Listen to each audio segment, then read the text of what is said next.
Hi, hello everyone. So welcome mga ka-technicians, mga ka-educator, student. Welcome back sa ating YouTube channel.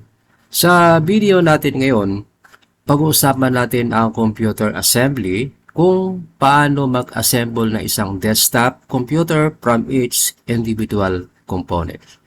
Pero kung bago ka pa lamang dito sa ating YouTube channel, huwag kalimutan mag-likes, mag-shares, lalong-lalo na mag-subscribe for support dito sa ating channel, no? Para mas gaganahan pa tayo mag-create ng mga iba't ibang mga content, no? Lalong-lalo na sa mga technology.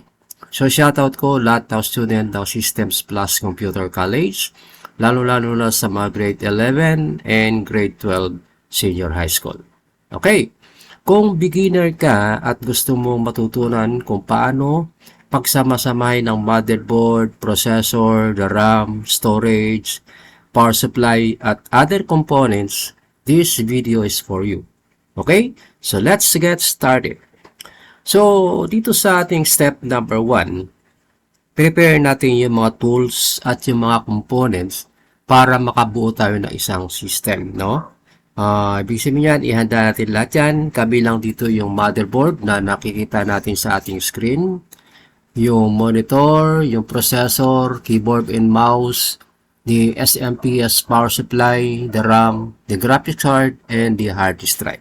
So, habang nag-i-install tayo, no, bigyan natin sila ng konting discussion. Ano ba yung mga functions dyan? Okay? So, make sure guys, yung mga components, ang lahat ng mga components na yun ay ibig sabihin compatible. Okay? So, bago natin simulan yung ating assembly. Okay? So, step number 1 or step number 2, install natin yung by the way guys, ito yung ano, no? Dapat naka-organize no ating mga gagamiting mga components. Then, ito yung placement niya, no? Doon sa loob ng case. Yung processor, so under the case. Yung RAM or memory, the motherboard with ports, graphics card, the power supply na siya ay nagko-convert ng electricity na pwedeng gamitin ng mga components, and yung storage para sa hard disk drive, and yung storage para doon sa optical drive. Okay. So, number 1, number 2, install the processor. No? So, ibig sabihin yung processor natin guys, alam nyo naman, ito yung tinatawag natin na nagpa-process. Ito yung ating brain ng ating computer system. Okay? So, mag-ingat guys kapag tayo nag-i-install ng ating processor. Okay? Halimbawa, slowly, buksan natin yung ating CPU socket and hanapin natin yung small triangle marking sa processor at i-align ito sa corresponding marking din sa socket. Kasi may mga ano yan, may mga tinatawag natin na mark na hindi na pwede na basta-basta natin i-insert yung processor, no? Kung lalong-lalo na kapag yung processor natin ay mayroong pin.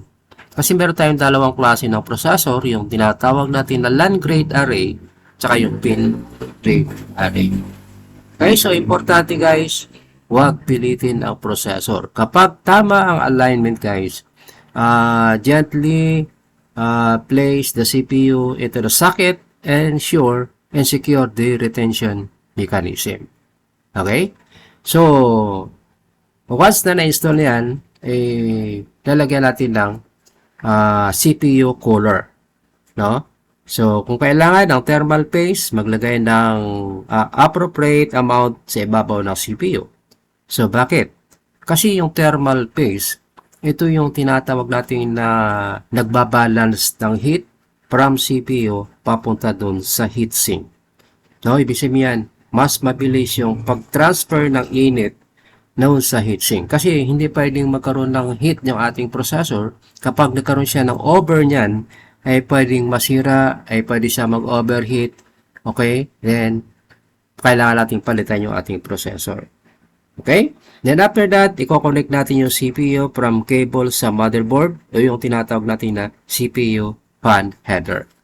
So, tatlo yan. No? Napaka-importanting combination ng tatlo yan. No? The processor, the heatsink, and the CPU cooler.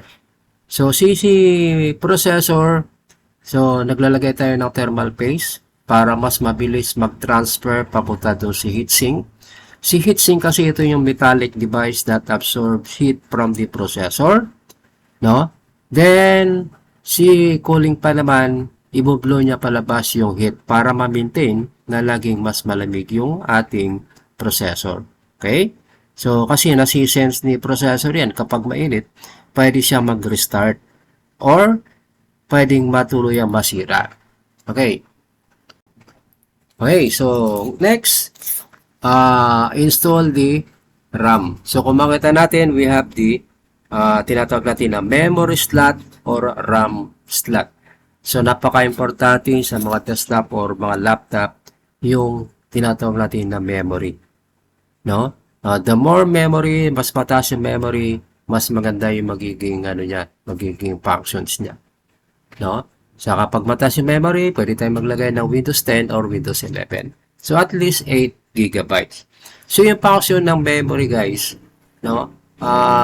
Siya yung tinatawag natin na peripheral device that stores data temporarily. So meaning once na nag-restart, automatic yan, lahat ng mga data inside the memory will be deleted. So sa other topic natin dito sa ating channel, i-discuss natin ano nga ba yung tinatawag natin na volatile and non-volatile. Okay? So, yung natin, yung RAM, okay? Yung mayroon siyang tinatawag natin na slot. Okay? So, pag i-align natin yung nuts ng RAM dun sa nuts ng slot, no? Press natin firmly and evenly hanggang marinig natin yung click. Okay? Kung dalawang RAM sticks ang gagamitin guys, check muna yung motherboard para sa recommended slot para dun sa dual channel configuration. Okay? Then next we have to install the SSD, no? Kung ito yung upgraded na hard disk drive. Kung ang gagamitin natin ay M.2 SSD, so ilalagay ito sa M.2 slot ng motherboard at secure gamit yung appropriate screw. Kung SATA SSD or HDD naman, ikabat ito dun sa drive bay at connect the SATA drive cable at SATA power cable. Okay? So, then we have the power supply. Okay.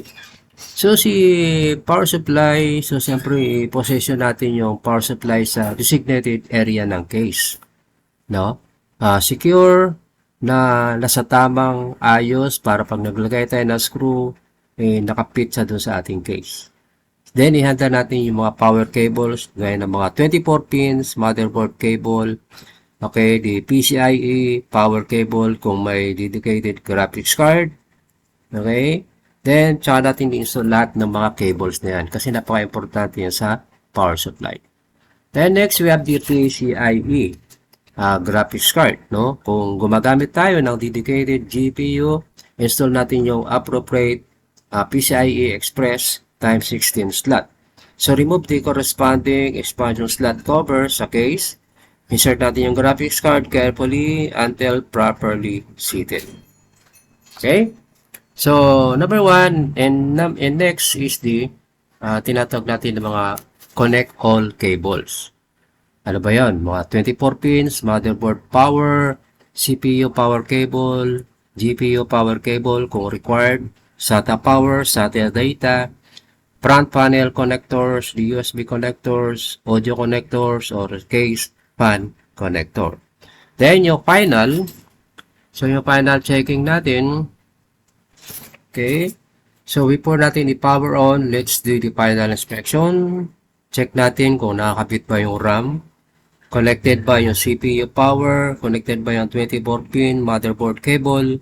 Nakakabit ba yung CPU fan? Properly installed ba yung graphics card? Kapag okay na yung lahat, connect the monitor, keyboard, mouse, and power cable. Then, press the power button.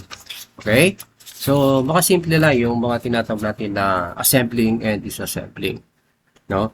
Okay, so ganyan yung basic process ng assembling a desktop computer from individual components. From the CPU, the RAM, motherboard, storage, PSU, graphics card, hanggang sa cables and operating system, kailangan nating maging careful at systematic sa bawat step. Kung nagugustuhan ninyo yung video na ito guys, please like, share, subscribe, and hit the notification bell para updated kayo sa mga susunod nating computer tutorials. So, ako po si Prof. Bunny at tandaan, learn the basic, practice safely, and build with confidence. Thank you for watching mga ka-technician. See you on my next video. So, bye-bye.